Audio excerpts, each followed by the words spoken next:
that last line that we repeated over and over again, King of all the other kings on earth. And do you recall where that verse is? Well, we just went. It's in Revelation chapter 1. He's the ruler of all the other rulers on earth. He's the king of all the other. And that's really what we're talking about. As we're going through some very close readings of the book of Revelation through Lent, leading to the resurrection, where we'll finish on the new heaven and the new earth. He's the king of all the other kings on earth, and yet, gosh, it just doesn't look like that, does it? I mean, evil, we just sang that though the wrong seems oft so strong, God is the ruler yet.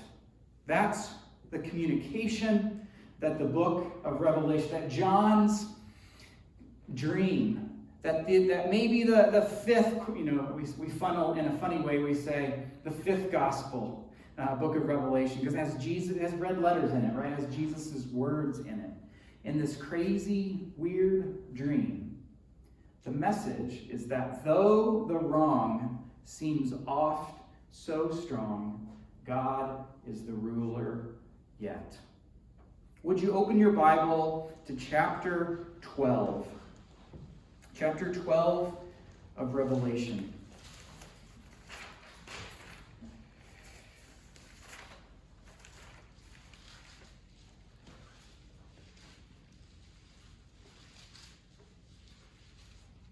Ed just told me this morning, and this happens all the time when we talk about the book of Revelation. Ed just told me this morning that he was a little afraid of it when he was younger, the book. And I know that that's the experience of a lot of people, especially if you grew up in a church and a youth group brought in some sort of pageant or play that ended in fiery hell, right? That tends to leave you with some confusion about why you're at church in the first place. And so we want to clear up some misunderstandings. We want to treat it as the story that is pulling the curtain back on what we're experiencing in the world where the wrong seems strong. And yet we keep coming here and keep saying that God is the ruler yet. How do we live when the wrong is so strong and God is still the ruler? That's the dream or the story of the book of Revelation. This morning, we're going to look at some characters. We're going to look at some events. There's going to be some numbers involved, and we'll get to that. We'll get to that in a minute. But don't forget what we're doing. We're fighting despair. As Mark's daughter told us, we already went through Lent last year. All of 2020 was Lent. All of 2020 was Ash Wednesday, it seems like. And so how do we fight despair? Or we're fighting despair. We're cleaning up some misunderstandings and what we believe about the end times or the last days or whatever you want to call it. You remember the big word? Anybody remember the big word? Thank you from the back. Eschatology. Whatever you think about that impacts how you live today. And the witness of the New Testament is that everything after Jesus is those last days, is that end times. We live in the end times. And the events that are happening have happened, we're experiencing them, and those in the future will experience this same trying to live between the Messiah coming the first time and the Messiah coming the second time, where he is the ruler and not yet. Where now we are saved, but we're all going to die too, right? Should he not come back while we are alive. Jesus invited us in chapter 1 into a priesthood. As we went along, that same invitation changed into inviting us to be prophets. And so we were fighting despair last week by maintaining our speech that Jesus is the ruler yet. That the way to freedom is through the cross. This week, We are fighting despair by fleeing to the wilderness. So if you're keeping track, if you're taking notes, whatever, we're fighting despair by fleeing to the wilderness. And you know where John gets these images from? Remember the Exodus, where we walked out of Egypt and we came up to the river, or the Red Sea, and it parted, and we got on the other side, and then the water came together, and everybody who was using metal or dressed in metal sunk to the bottom. And we walked out with our sticks and our rugs and our tents and the sandals on our feet. We had no food, we had no water, and we fled into the wilderness. And isn't that a type of the in-between times? Right? We were set free. We walked out. We didn't even have to lift a finger for our liberation. We just walked out.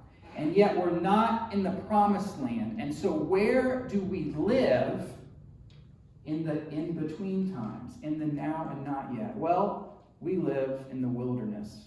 And if you want to fight despair, if you want to live well in the in-between times, if you want to make it through the first coming of the Messiah and the second coming of the Messiah, in our conceptual world that we're building, in these images and in these metaphors and these symbols of where do we really live, where the hand of God feeds us and a rock breaks open and the earth gives us water and quail swarm us and we just have to catch them with a little net or a basket in order to eat, right? That's in the wilderness. Our home, as John is developing this story, as John is developing this narrative, he's going to create the place that the believers flee to. We live in our hearts and our minds in the wilderness. What did Peter say? What did he call that space? Oh, he said we're strangers, right? Peter said we're strangers. Peter said we're aliens. We're living in a land but headed to another land. Elsewhere, we're sojourners. Right? We're holding over until we get to the new heaven and the new earth. And so John in his story is developing this idea that there is a city that appears to be ruling, and he calls that city Babylon. Anybody familiar with the city of Babylon? Right? It's the city, it's the place that Abram was called out of. Lots of idols on the mantle. Something speaks back to Abram, and Abram says, okay, and he leaves everything, not knowing where he's going, just to a place that he's promised. And isn't that how you feel living in the in-between times? God called you. He knows you. And he says, I'm going to lead you to a place that you don't yet know. Isn't that what John said when we looked at a couple of weeks ago, maybe? Last week? I can't remember. Where he says, children, it is not yet known what we will be. But we know that when we see him, we shall be like him. We will know just as we are fully known. The now and the not yet. And so while it appears that the great city of Babylon, or we could call it Egypt, or we could call it Pharaoh, see, they're all the same. They're interchangeable in the book of Revelation. It's the images from the history of oppression and liberation from the Old Testament, where the Israel of God is bounced around, not even in their home yet. And all these images are interchangeable. And so he's going to set up that where do we live, believers? The people that John was writing to in the first century or the second century, the people he was writing to, like they were starting to wonder, where's Jesus? Where is that guy? Because he said he's coming back. And just by following Jesus And at the time, not following Caesar, John could have said Caesar. It would have been more dangerous for this book and for the people reading it, right, if he had used the word Caesar. So he uses the word Babylon or Pharaoh, dragon, beast, things like that. But they're starting to experience pressure because they don't go along with what the rest of the world's going along with because they follow Jesus. And that creates a little tension, creates a little conflict, and they're starting to experience pressure. How are they going to be liberated? How are they going to be saved? Where is salvation? John's church, his sheep, are starting to wonder. Maybe John himself is starting to wonder.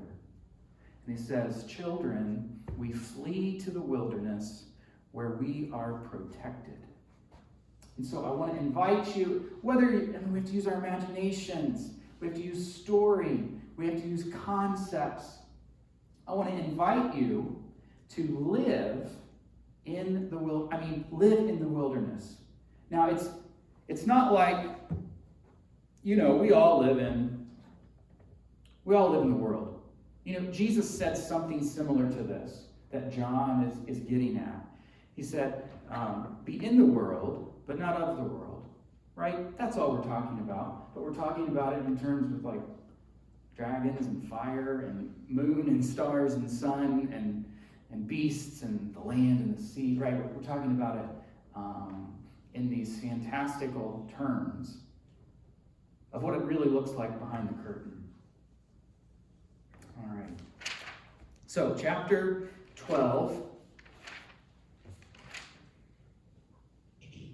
Okay, one more prep. We haven't talked about numbers yet.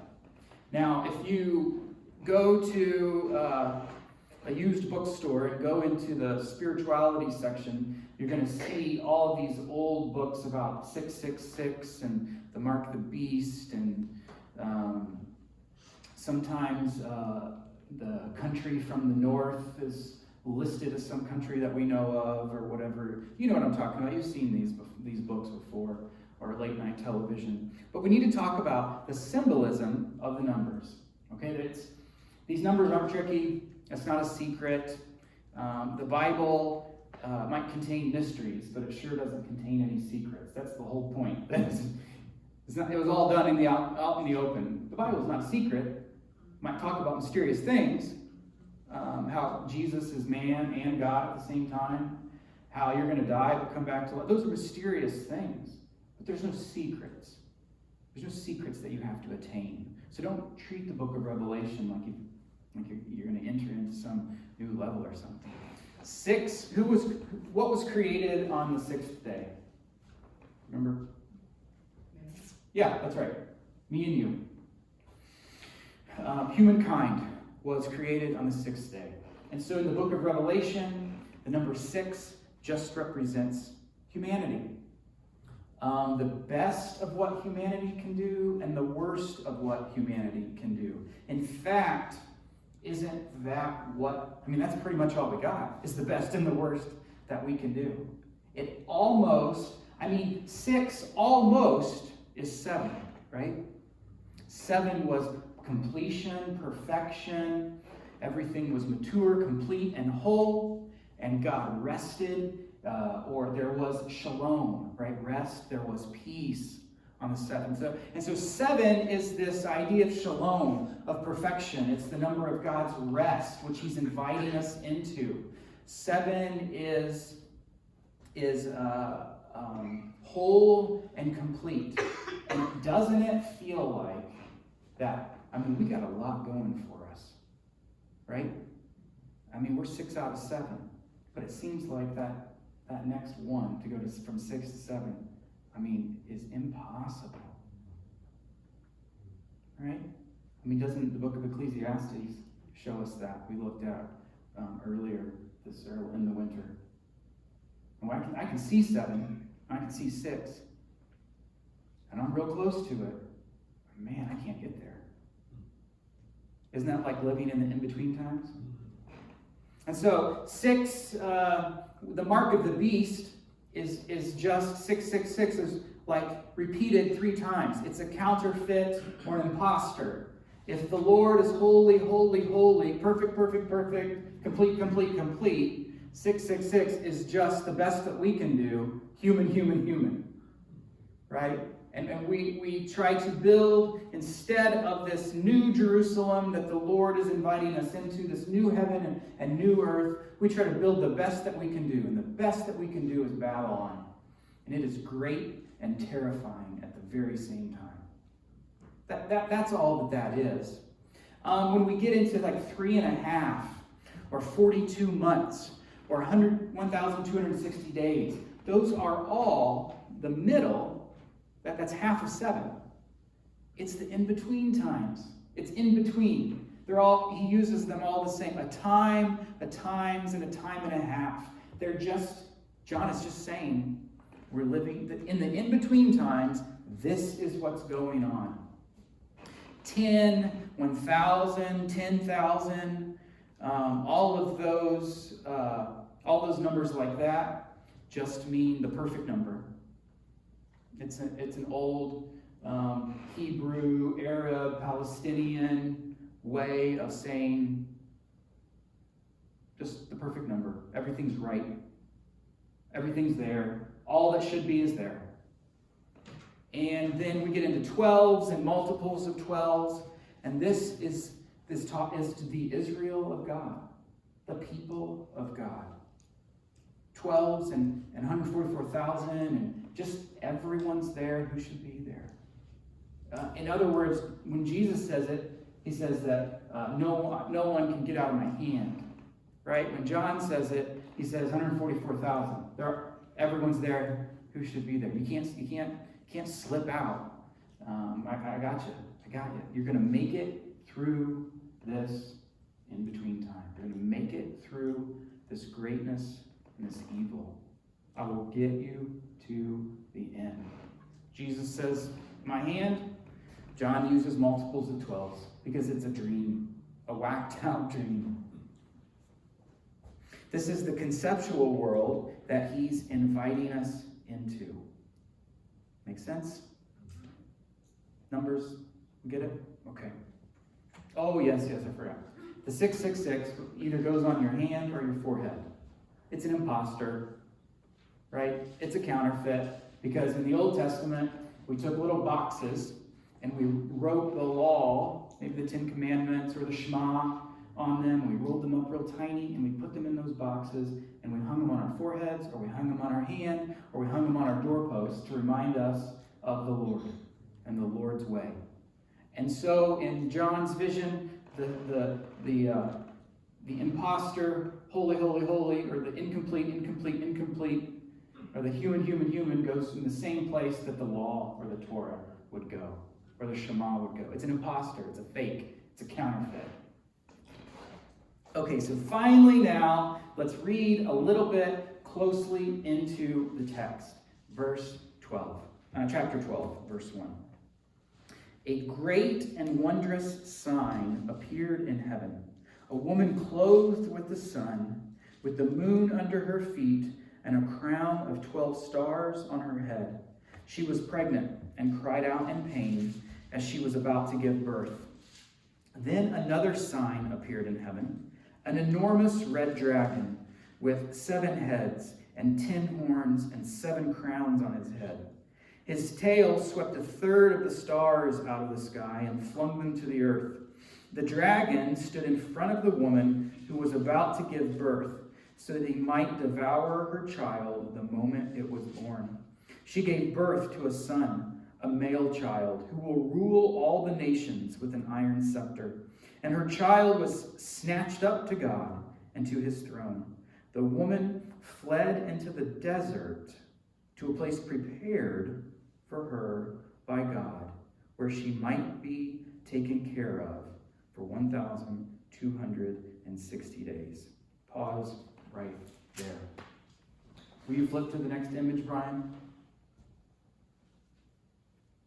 So this is one of the most fantastical things I could find, that just an artist's interpretation or rendering of this image. Here we have, John says there's 2 signs.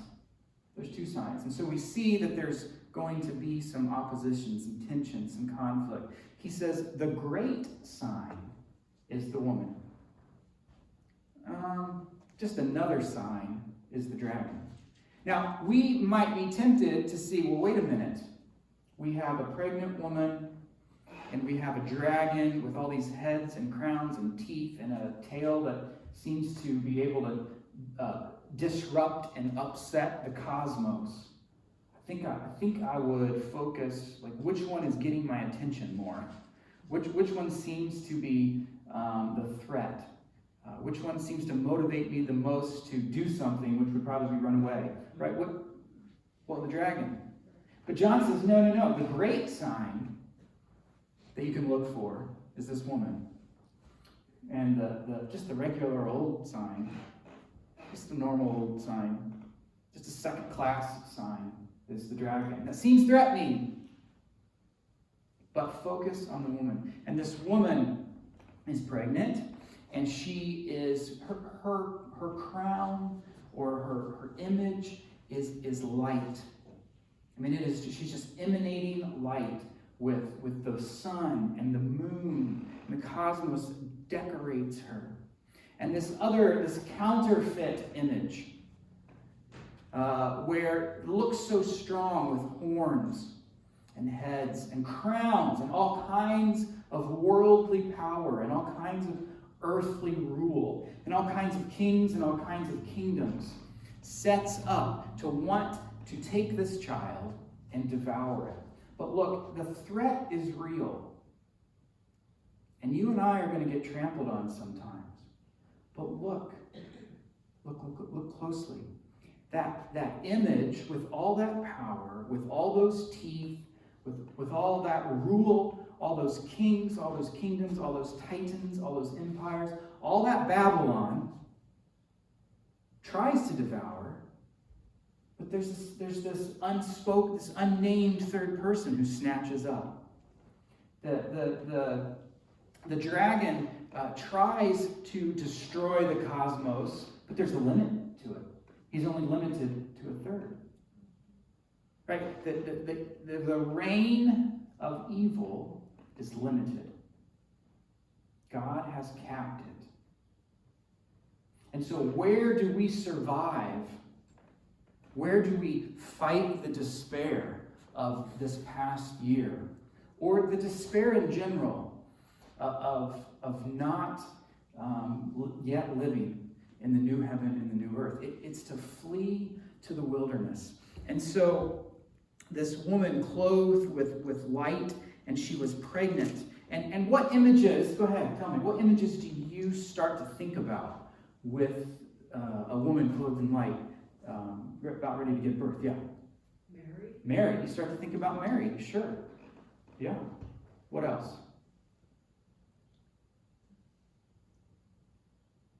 I mean, I think about the church, right? I think about the church being snatched up into the wilderness to be protected and fed and watered by God.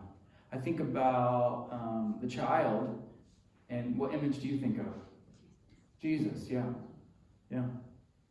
Definitely, John's using that. I also think about me and you. I also think of us living through pregnancy. The world is pregnant and in travail, right? Doesn't Jesus say that the world, I just lost it. Thank you. Say it again, Catherine. Groans with the pains of childbirth. Yes, yeah. Groans with the pains of childbirth. And Paul says the whole creation, it groans in our souls, in our guts. The Spirit is groaning with us with moans and cries too deep for words. Man, we are in the process of birthing. We're in the process of transformation. And Jesus uses that image of giving birth because it is so painful. Because it is so difficult. We begin our lives with a trauma. We begin our lives with a trauma. And we only continue on 2 by 2 with traumas. That's the only way that people continue to go, right? I mean, Jesus said, why don't you focus on that for a minute? It teaches us a lot about living in the in-between times. The travail, we're in the process of being birthed. And this dragon is the color, if we look into it more deeply, the color of blood. The dragon is the color of blood. The woman has the sun and the moon and the 12 stars in the radiance. And the dragon is the color of blood with 7 heads and 7 diadems and earthly power. And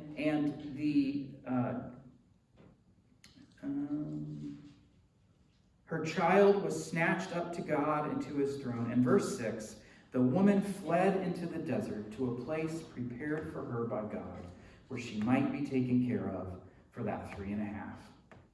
That in-between time, the now and the not yet. And so the invitation this morning to fight despair by fleeing to the wilderness is to recall what we just spoke about. Recall what we just, the wilderness, the image. Are we going to, now let me put it this way.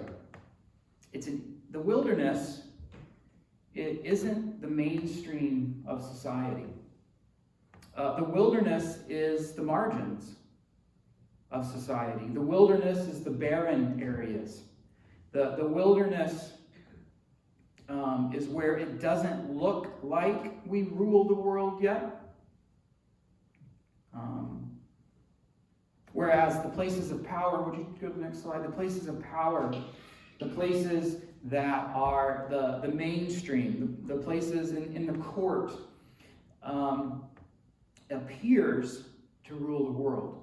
It appears as if the dragon, it appears as if Babylon rules the world. And where do we find safety and shelter when Jesus doesn't have an open rule yet? Where we aren't the inheritors and the stewards of the world yet? Well, we find that in the wilderness. And isn't that just like Avondale? Isn't that just like Muncie? Isn't Muncie a type of wilderness? A place that seems barren, a place that has potential that we can't quite seem to activate.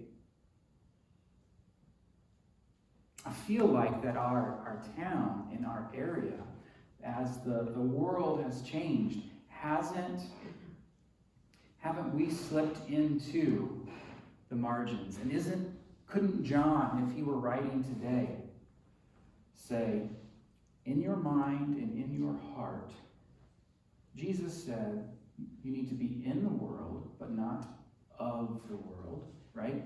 You have to live in Babylon. There's no other place to live. But you don't have to be of Babylon. And doesn't this type of life here teach us the things that are most important? Like, well, when you're in the wilderness, your sandals don't wear out. Isn't that wild? Your sandals don't. I get real concerned about things wearing out. I get real concerned about things breaking. But in the wilderness, something happens where your sandals don't wear out. And I get real concerned about where are we going and what are we doing. Well, in the wilderness, fire appears in the sky at night to tell you when to move and what to do. And during the day, there's a cloud that tells you when to move and what to do. I get really concerned about if we're going to have enough. Well, in the wilderness, you just go out and collect manna every day. And if you throw a fit, you get quail included on top, right? You get the meat that you threw a fit about. I get concerned if we're going to have enough sustenance. I know that in our area, we're low on food. Delaware County, all of us are kind of working together to take food from our general Midwest region and put it through this large warehouse on the north side and then distribute it to all the people.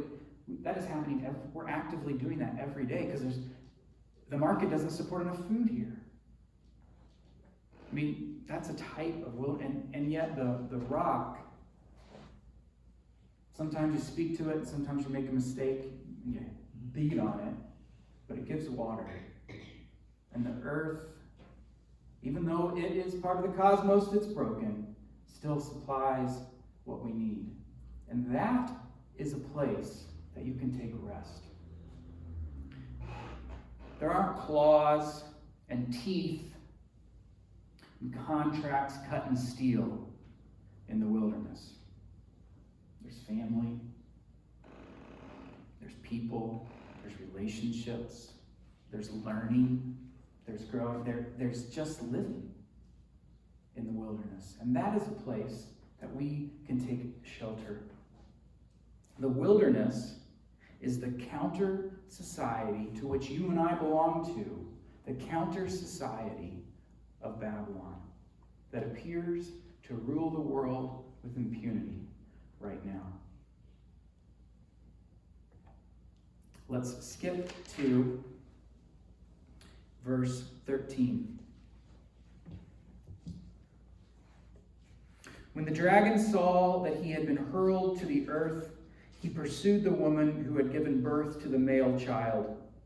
The woman was given the 2 wings of a great eagle, so that she might fly to the place prepared for her in the desert, where she would be taken care of for a times and a half a time, out of the serpent's reach. So there again, another failure of the serpent. Does not accomplish his goals. That should be the sign over that dragon's image. Does not accomplish failure. Doesn't accomplish goals. Sets goals on death and evil, does not accomplish. Then from the mouth of the serpent spewed water like a river. Come on. It's counterfeit water, right? That water's not meant to give you rest. That water's not meant to supply your cells with H2O. That water's meant to kill. It's counterfeit water. It comes out, it looks like the real thing, but it's not. It comes out of the water like a river. Like a river of living water? No. To overtake the woman and sweep her away with the torment. But look what happens in verse 16. But the earth helped the woman by opening its mouth and swallowing the river that the dragon had spewed out of his mouth. Failure again. The broken cosmos is on the side of the church. Then the dragon, verse 17, was enraged at the woman and went off to make war against the rest of her offspring. Who is that? Me and you. Those who obey God's commandments and hold to the testimony of Jesus. And so the view from above is Jesus is ruler, and we are the inheritors and stewards of his creation and rule. The view from below, is that there are torrents and rushing rivers and teeth and claws that are trying to derail and destroy us, to kill, to steal, and go ahead, destroy. Yeah. But Jesus says, I have come that you might have life and have a life that's worth living. And so we take refuge in the wilderness during this in-between time, this times and half a time. This year, these years, and half a year. And so despair, if you assume the goals of the dragon, if you assume the goals of Babylon, you're going to despair. Isn't that? And this is what we call temptation in other places in the Bible.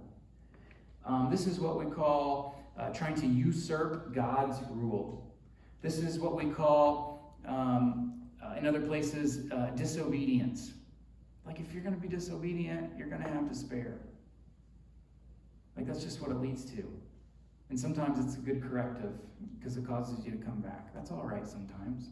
Rough, tough, difficult. But if you assume the goals of the dragon, if you assume the goals of domination, of empire, you're going to despair. If you assume that you and I, the church, are going to have anything other than barely just scraping by, or barely just making it, or just sliding into the finish line at the last second, if you assume any other goals than that, you're also going to have despair. It will feel like we just barely made it. And then we enter into God's rest. But it's going to feel like we made it by the skin of our teeth. If you assume that we're not going to live in the wilderness, that we're not going to sleep in dusty beds, that we're not going to eat the same food every day and on Sunday, we're going to despair.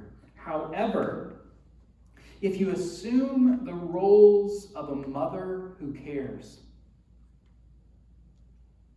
if we as the church assume roles of mother who cares, who protects, who's hospitable, who helps others, who takes a stand with her strength, who leads others into the place of safety and security, and the role of mother and raiser and teacher, if we assume the roles of mother, we will be fighting despair. That is our role.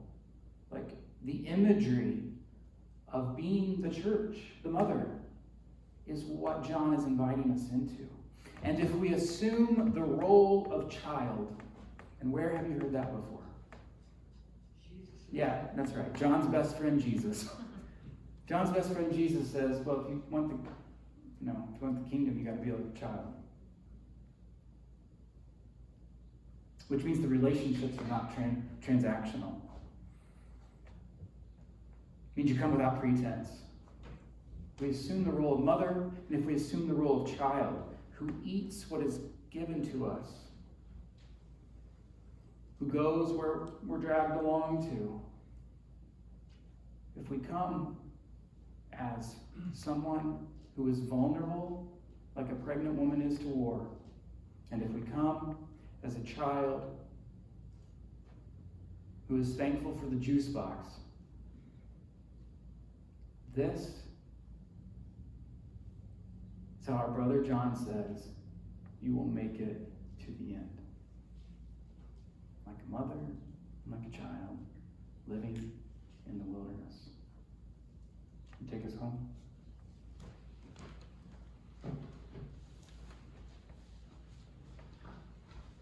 That though the wrong seems oft so strong, God is the